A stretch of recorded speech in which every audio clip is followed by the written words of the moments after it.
Comment réinventer la ville? En 2050, elles abriteront 6 milliards de personnes, soit plus des 2/3 de la population mondiale. Une bonne raison de repenser nos usages, le confort, la sécurité ou l'efficience énergétique au cœur des enjeux de nos villes de demain. Des enjeux et des outils technologiques à leur service, bien sûr. Deux experts terrain des Smart Cities nous accompagnent aujourd'hui pour ce débat. Quentin Barène nous accompagne, cofondateur de Wintix. On prononce Wintix? Wintix, exactement. C'est ça, exactement. Bonjour. Bonjour. Entreprise qui développe le logiciel d'analyse automatique de vidéos City Vision. On va en parler évidemment. Merci d'être avec nous aujourd'hui. Merci de m'avoir invité. Dans Smart Tech. Manal Rajdi nous accompagne également. Bonjour. Bonjour. Merci beaucoup de nous accompagner aujourd'hui également. Architecte, gérant et fondateur de Oxo Architecte. Merci beaucoup à tous les deux d'être là. Quentin Barène, on parle de réinventer la ville comme s'il fallait la repenser entièrement. Dans les faits, c'est le cas? Repenser entièrement, je pense que c'est un gros programme. La question de repenser la ville, aujourd'hui, elle est essentielle. Ouais. Parce que pendant très longtemps, les villes ont été des lieux d'attraction, des pôles économiques où il y avait du boulot, des pôles culturels, des pôles de loisirs. Et depuis quelques temps, notamment, ça s'est un peu accéléré avec le Covid, il y a un certain désamour des villes qui est arrivé. Pourtant, les villes, il faut le savoir, c'est des acteurs qui peuvent être essentiels pour la transition écologique. C'est des lieux d'habitat dense, où du coup c'est plus facile de piloter les consommations énergétiques. C'est des lieux où l'organisation des transports, qui peuvent être des gros émetteurs de CO2, est plus facile, parce qu'on peut avoir des réseaux de transport en commun. C'est des villes denses, c'est aussi un bon moyen de lutter contre l'artificialisation des terres agricoles. Donc il y a un gros enjeu de repenser cette ville pour que les villes soient à nouveau attractives, que les gens ont envie d'y habiter, que les villes soient à la fois des lieux agréables à vivre et des lieux sobres en termes de consommation d'énergie. Donc oui, il y a des choses à faire. Ça tient plutôt on va dire aujourd'hui, d'ajustement, de nouvelles façons de penser, de nouvelles façons d'aménager, plus que de la révolution. Notamment la ville du futur, je ne pense pas que ce soit une ville futuriste. C'est une ville agréable à vivre et sobre en énergie. C'est ça l'intéressant de ce mot-là d'ajustement, Manal Rajdi. Les bases, les fondations actuelles d'une ville, je ne sais pas, on peut prendre l'exemple de Paris, mais c'est un avantage pour l'architecte, par exemple, que vous êtes. C'est-à-dire, on ne repense pas entièrement la ville. On s'adapte à ce qu'elle nous offre déjà aussi. Alors, il faut dire que les villes ont de tout temps été intelligentes. On a envie de se lancer dans une réflexion, se disant que la ville du futur sera intelligente, ce qui est de toutes les façons un chemin naturel de toutes les villes. Aujourd'hui, la ville de Paris est une ville très intelligente par rapport à son fonctionnement, son organisation, la manière dont les îlots haussmanniens fonctionnent. C'est cette densité qui est extrêmement intéressante et intelligente, la manière dont les bâtiments sont construits. Tout ça, c'est des enseignements, finalement. On fait le tour et on revient à des basiques, à des fondamentaux. Construire en bois, en pierre, construire des infrastructures à côté de là où on habite, le travail, l'évolutivité aussi du bâtiment haussmannien est extrêmement facile, contrairement aux bâtiments modernes. Donc oui, c'est un terrain de jeu qui est incroyablement passionnant de se replonger dans cette qualité-là et d'essayer de la faire réémerger par des projets qui sont à la fois sensibles à l'environnement et aussi très économes en énergie et en consommation, parce que c'est ça aussi l'objectif des villes futures, c'est de faire en sorte qu'il y ait une projection qui soit raisonnable en consommation carbone. Et ça, c'est un vrai défi. C'est une contrainte avec laquelle vos deux organisations doivent travailler, doivent évoluer avec cette sobriété énergétique. C'est important. Bien sûr, nous, chez Wintix, on travaille sur le sujet de l'intelligence artificielle, en particulier l'analyse automatique de vidéos pour produire des statistiques qui vont servir à mieux piloter les villes. Il faut savoir que l'IA, ça peut être une discipline qui est assez consommatrice en énergie. Nous, dans notre produit City Vision, on a pris ça comme une hypothèse de travail qui est qu'on veut faire de l'IA de façon raisonnée en termes de consommation énergétique. Donc notre logiciel, pour être très concret, il est hébergé dans un mini boîtier qui consomme 12 watts. 12 watts, c'est rien du tout. Et avec ce petit boîtier de 12 watts, ça permet aux villes de disposer de tout un tas de données pour comprendre comment s'organisent les flux de mobilité, comment on peut mieux piloter une infrastructure cyclable, des trottoirs, quelle place on doit donner à chaque mobilité. Et oui, je pense que dans la conception des produits et des initiatives qui sont déployées par les villes, il faut tenir compte dès le début de cette composante énergétique. On va revenir évidemment dans le détail de votre solution, mais ça j'imagine que c'est peut-être une question que se posent les gens qui nous regardent là, c'est-à-dire sobriété numérique, énergétique, c'est envisageable lorsqu'on parle d'une ville plus connectée, plus intelligente, avec plus d'outils tech à sa disposition. C'est faisable, Manal Rajdi? Alors, plus de technologie ne veut pas dire plus polluante. C'est possible de faire... D'abord, si on veut faire une ville qui soit sobre énergétiquement, il faut d'abord que la ville elle-même soit conçue et pensée de façon écologique. La technologie vient après. Ouais. Moi, je milite pour que les bâtiments soient eux-mêmes intelligents et soient eux-mêmes dans leur manière de conception, dans la manière dont ils sont réalisés, dans leur bilan carbone, avant que la technologie n'intervienne. Quand on compte sur la technologie qui évolue tous les 3, 4, 5, 6 mois, on fait en sorte que les bâtiments soient tout de suite obsolètes quand on les construit.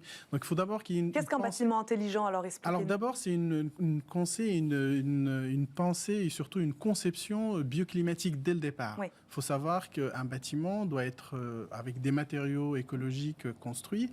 Il doit aussi avoir une consommation. Il doit avoir aussi faire en sorte qu'il soit protégé des éléments pour ne pas devoir rafraîchir. Donc on protège les façades. Donc tout de suite, c'est énormément de façons de mettre en place une conception intelligente qui va faire que le bâtiment en lui-même, il n'est pas consommateur d'énergie. Et puis après, il y a les besoins d'optimisation, les besoins d'ajustement qui peuvent être accompagnés. Mais moins on met de technologie dans un bâtiment, mieux il va durer dans le temps. Parce que c'est là où on va voir que la force d'un bâtiment, c'est aussi d'être permanent. L'haussmannien n'est pas du tout connecté à la technologie. Et il est très performant en termes d'énormément de paramètres et surtout de bilan carbone parce qu'il est bien construit et bien conçu. Donc il faut éviter de dire que la ville de demain, c'est une ville technologique. C'est pas vraiment ça. C'est une ville qui est accompagnée par la technologie. Et c'est là où on arrive à optimiser énormément de facteurs dans la ville.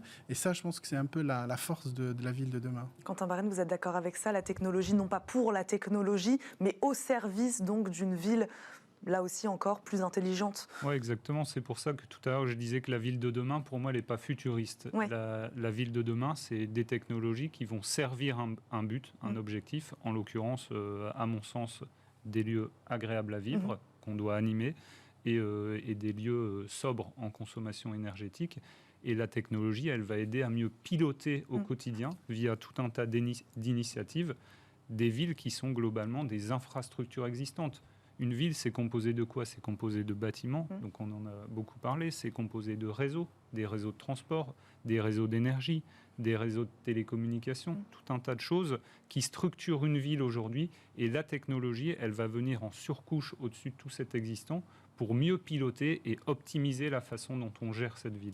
Expliquez-nous justement comment vous est venue l'idée, vous, de ce logiciel Cityvision, je ne sais pas comment vous le prononcez. Voilà, expliquez-nous comment est venue l'idée, puisque là, vous parlez en effet de cette difficulté ou non à combiner tous ces enjeux-là, de mobilité, de logement, de sécurité et d'efficience énergétique. Ça fait beaucoup de choses à gérer et à combiner. Alors, avec Cityvision, on ne peut pas tout faire, mais on se focalise sur certains sujets. En l'occurrence, nos sujets de prédilection, c'est la gestion des flux de mobilité en ville et la propreté urbaine. Qui va être importante, puisque je le disais, en 2050, 2 tiers de la population mondiale qui vivra dans les villes. La gestion des flux semble en effet être un point important sur lequel il faut travailler. Exactement, d'autant que les villes sont des lieux assez denses, avec un espace public qui est limité. Et des modes de déplacement qui sont multiples. Il y a des piétons, des vélos, des scooters, des bus, des voitures, et donc il faut donner sa place à tout le monde pour que chacun puisse se déplacer. Notre idée de base avec Cityvision, elle était de capitaliser sur les très nombreuses caméras qui sont déjà déployées dans les villes. Il y en a énormément qui historiquement sont installées pour des sujets de sécurité. Et nous, on a voulu aller donner des nouveaux usages à ces caméras. Le premier a été le comptage des mobilités. Parce que compter dans une ville, les flux, c'est une discipline de base qui sert à beaucoup de choses. Ça sert à mieux aménager les villes, parce qu'on comprend comment est utilisé, par quelle typologie de mode de déplacement. Donc mieux comprendre permet de mieux aménager. Ça permet aussi de mesurer l'impact d'un nouvel aménagement. Ça permet aussi de piloter en temps réel une ville. Parce que si on sait compter combien il y a de piétons qui attendent pour traverser un carrefour, s'il y a beaucoup de piétons et peu de voitures, on peut accélérer le passage du feu piéton au vert. On peut piloter dynamiquement les candélabres d'éclairage public. Donc tout ce qui est mesure de ce qui se passe dans une ville, c'est une donnée de base qui sert à plein d'initiatives pour mieux piloter cette ville. Et cette donnée, on ne la collectait pas avant ? Cette donnée, on ne la mesurait pas ? Soit on la collectait très peu, oui.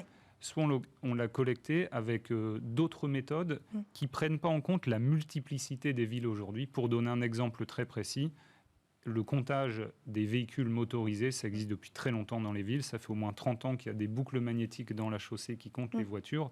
Aujourd'hui, la voiture, c'est plus le mode de déplacement qu'on a envie de favoriser le plus dans les villes. Avec une technologie comme la nôtre, on peut différencier un piéton, un vélo, une trottinette, un scooter, une voiture. Et donc, on peut donner à chacun la place qui est la sienne dans la ville. Dans quelle ville vous l'avez déployée pour l'instant, cette solution-là ? À Nice, je crois, d'abord ? Alors, Cityvision s'est déployé dans 34 villes en France. La toute première, ça a été la ville de Paris, qui est typiquement une ville très dense, où il y a beaucoup d'enjeux de partage de l'espace public et de compréhension des flux de mobilité. On l'a déployé pas très loin à Neuilly-sur-Seine. Beaucoup plus récemment, on l'a déployé dans la ville de Nice. Mais en tout, c'est 35 collectivités qui travaillent avec nous. Une question qui se pose aussi, Manal Rajdi, quand on parle de ça, applicable à 34 villes, là, cette solution-là en particulier. Mais cette ville intelligente, cette ville de demain, c'est un défi localisé à chaque ville. Est-ce qu'on peut donner véritablement une solution générique à une trentaine de villes ? Chaque ville a ses particularités, surtout pas, j'imagine, Manal Rajdi. Alors, moi, je milite plutôt pour la contextualité, c'est-à-dire que c'est très compliqué de prendre un modèle et essayer de l'appliquer partout. C'est un modèle qui va tout de suite pas fonctionner. Les villes, elles ont leur spécificité, leur qualité qu'il faut toujours garder. J'aimais bien le terme de surcouche technologique, c'est-à-dire qu'il y a d'abord les couches de base et puis il y a une surcouche, quelque chose d'assez léger qui va venir accompagner la ville.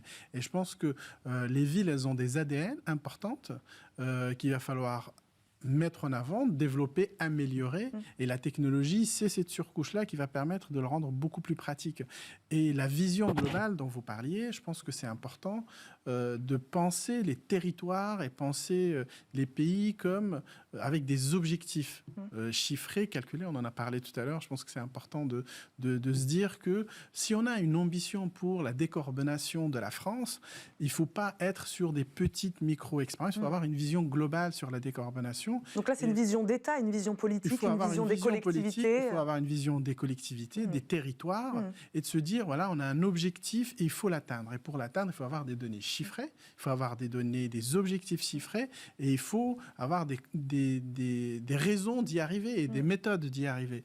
Et moi, je pense beaucoup à un concept d'avoir une sorte de matrice avec un objectif carbone, une matrice par ville, par quartier, par îlot, par logement, avec des cartes d'identité ADN de carbone qui vont pour aller pour chaque immeuble, chaque îlot, et on va devoir donner des objectifs comme ça. Quand on construit un bâtiment, on connaît son poids carbone, on sait quelle est son évolution dans le temps, on sait quels sont ses objectifs, parce que quand on construit, il faut savoir, quand on construit une architecture, c'est le poids carbone, ce n'est que entre 40 et 50%.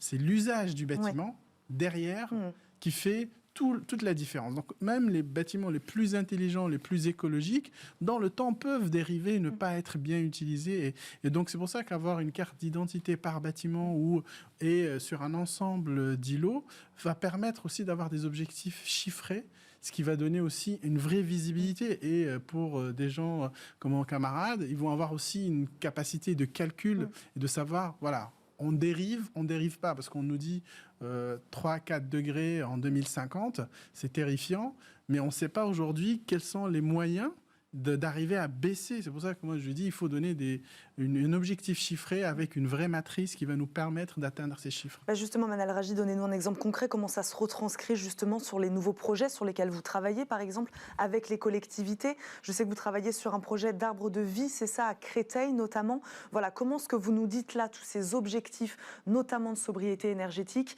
se retranscrivent dans un projet comme celui-là, par exemple? Alors, sur des projets comme ça, on a tout de suite, dès le départ, intégré une conception environnementale. Alors, ça comprend à la fois la construction, on construit avec du bois, on construit avec des matériaux biosourcés, on construit de façon écologique. La manière dont le bâtiment lui-même a été conçu, multi-orienté pour pouvoir avoir une meilleure exposition. Et puis, on travaille aussi avec la biodiversité. On a un apport de biodiversité qu'on apporte sur le site qui est extrêmement important, avec une gestion qui est, on va dire, externalisée pour pas que les gens aient la culpabilité d'arroser eux-mêmes leurs propres plantes. On gère ça de façon extérieure par des entreprises.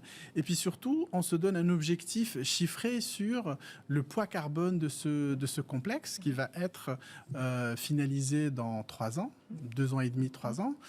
Puis après, on va monitorer à la fois la biodiversité, les usages et se dire, voilà, ça c'est les objectifs qu'il faut atteindre. Il faut pouvoir être capable de les maintenir et avoir cette qualité de vie, parce qu'on propose à la fois la qualité de vie dans cette architecture-là, mais aussi on se propose des objectifs qui sont plutôt chiffrés. Donc c'est ça aussi, se dire une architecture responsable, c'est aussi une architecture qui se donne aussi des objectifs au-delà de ce qui est presque standard aujourd'hui, la construction environnementale et écologique. Quentin Barène, même question. Comment on travaille dans une entreprise comme la vôtre avec les collectivités, justement, puisque l'architecture a un lien avec aussi ce que vous faites. Si on construit des bureaux, il va y avoir du flux, voilà, de salariés qui vont se déplacer à tel moment-là. Si on construit des logements, voilà. Comment vous travaillez aussi avec cette architecture de la ville, avec ces collectivités-là? Oui, alors cette question est intéressante et ça me permet de revenir sur un point que je trouvais très important, qui est la notion de conception et d'utilisation.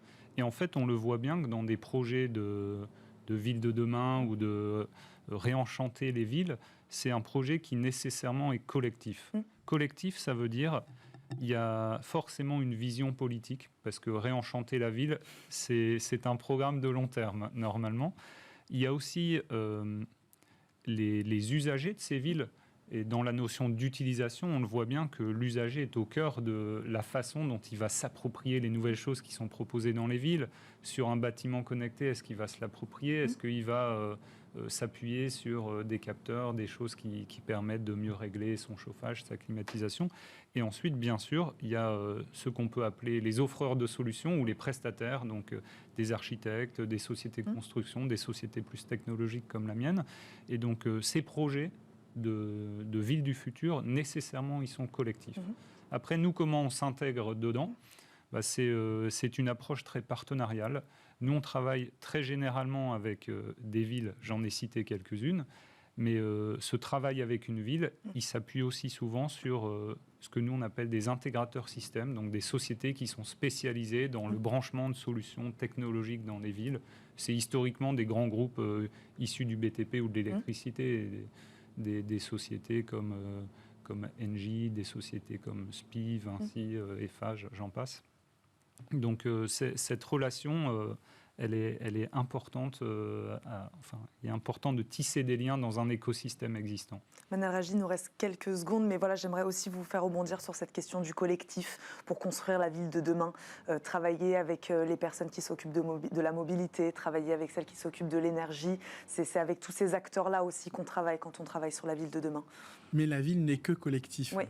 Et effectivement, l'efficacité de cette ville, c'est de s'appuyer sur les bons acteurs, avoir dès le départ dans la conception intégrer les mobilités douces, faire en sorte que les filières aussi de construction, matériaux biosourcés sont autour de la table, les politiques, les usagers. Tous les acteurs font que cette ville peut devenir, dans un futur proche, un futur désirable, écologique. Et l'ambition, je pense, de tous, c'est d'y arriver et se donner surtout les moyens. Mais aujourd'hui, je pense qu'on n'a pas vraiment le choix. On y va de façon très sereine vers cet avenir écologique.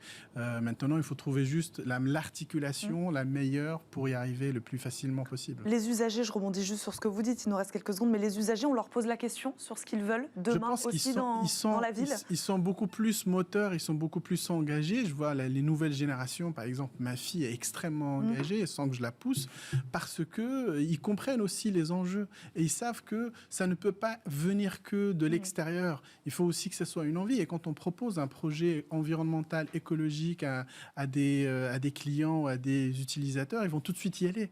Ils n'ont plus envie de vivre dans le passé. Et ça, je pense que c'est aussi positif pour tous.